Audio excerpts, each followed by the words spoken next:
On the one hand, you can make the argument that they use the same attack code that was used in 2013 that North Korea is blamed for, and this was an attack on South Korea. On the other hand, actually, attack code is just bought and sold quite regularly.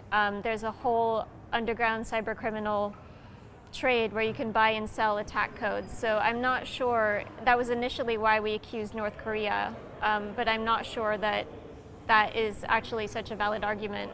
You can basically buy vulnerabilities, you can buy even automated attack toolkits, so all of this information can be purchased online in this underground black market, so you can't really attribute it to North Korea. There's a lot of espionage just carried out for corporate purposes. So, I mean, there's always hacktivists, for example. There are people who just engage in cyber attacks for fun because it's there and because we have so much information online that's not well protected.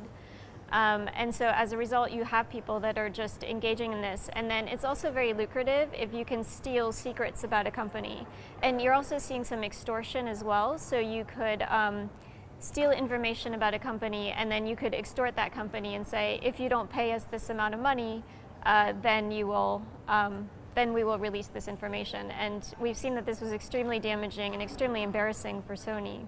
You also just simply have hacktivists who engage in cyber attacks, for fun or maybe to prove even a sort of political purpose. So you could imagine a situation where there was a disgruntled employee, for example, at Sony, or a group of disgruntled employees who were therefore interested in getting back at the company.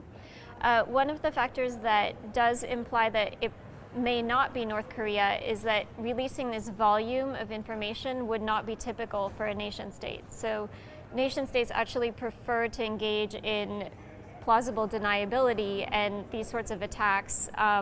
So they would generally not release just such a volume of personal information, and they wouldn't really want this large amount of publicity and exposure. So it doesn't really have the nation state stamp on it.